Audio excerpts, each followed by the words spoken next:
हरे कृष्णा। कामदा एकादशी यानी सभी कामनाओं को पूर्ण करने वाली एकादशी, चैत्र मास के शुक्ल पक्ष में आने वाली एकादशी, जो कि हमारे सारे कामनाओं को पूर्ण करने वाली है, उसे फलदा एकादशी के नाम से भी जाना जाता है।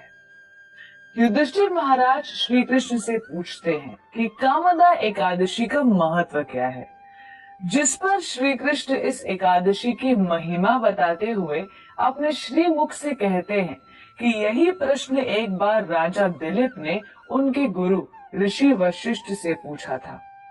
कामदा एकादशी का महत्व बताते हुए श्री कृष्ण आगे एक कथा सुनाते हैं। एक बार रत्नपुर नामक एक स्थान पर पुंडरीक नाम का एक राजा रहता था। ये स्थान रत्न से भरा हुआ एक अत्यंत वैभवशाली राज्य था।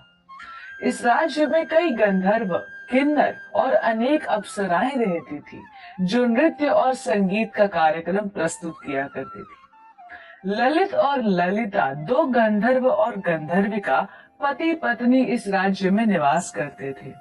ये दोनों एक दूसरे से इतना प्रेम करते थे कि एक दूसरे के विरह में व्याकुल हो उठते थे।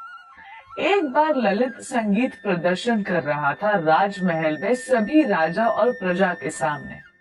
किसी कारणवश ललिता इस कार्यक्रम का हिस्सा नहीं बन पाई, जिससे ललित बहुत विचलित हो उठा और उसका सुर भंग हो गया। सभा में ललित का संगीत एक जहरीला नाग भरे ही ध्यान से सुन रहा था। जैसे ही ललित का सुर भंग हुआ, उस नाग ने जाकर राजा से शिकायत कर दी कि राजा का ध्यान ना करके वो अपनी पत्नी का स्मरण कर रहा था। इस पर राजा को इतना क्रोध आया कि उन्होंने ललित को श्राप दिया कि वही उस वक्त वो एक निर्भक्षी राक्षस बन जाए। और वही हुआ। उसी क्षण ललित एक भयंकर राक्षस बन गया, जिसका मुंह एक गुफा की तरह विशाल था और जो विभिन्न पाप कार्य करने लगा। राक्षस के शरीर को पाकर ललित कई पीड़ाओं को सह रहा था और वो सबसे छुपकर एक वन को चला गया। अपने पति के इस हाल को देखकर ललिता बहुत दुखी हो गई और वो भी अपने पति के साथ वन वन भटकने लगी।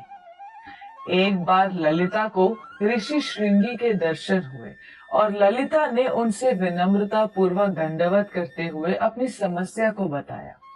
तब ऋषि ने उससे कामदा एकादशी का व्रत पूरे निष्ठा के साथ पालन करने को कहा और उस व्रत के फल को अपने पति को अर्पण करने के बारे में बताया। ललिता ने वही किया और द्वादशी को भगवान विष्णु के मंदिर में जाकर भगवान से प्रार्थना करने लगी कि हे पालन करता, मैंने एकादशी व्रत पूरे निष्ठा पूर्वक विधि विधान के साथ किया है और अब इस व्रत से मेरी जो भी पुण्य अर्जित हुई है, मैं उसे अपने पति को अर्पण कर देना चाहूंगी। फल स्वरूप वो राक्षस फिर से एक आभूषणों से युक्त गंधर्व में परिवर्तित हो गया। श्री कृष्ण युधिष्ठिर महाराज से कहते हैं कि जो कोई भी इस एकादशी का पालन करता है, उसे मन चाहा फल प्राप्त होता है और ब्राह्मण हत्या जैसे पाप से भी उसे मुक्ति मिलती है। यूं तो एकादशी का व्रत सभी भौतिक और आध्यात्मिक उन्नति को देने में समर्थ है, लेकिन भगवान के भक्त सिर्फ और सिर्फ भगवान की प्रसन्नता के लिए ही एकादशी व्रत का पालन करते हैं।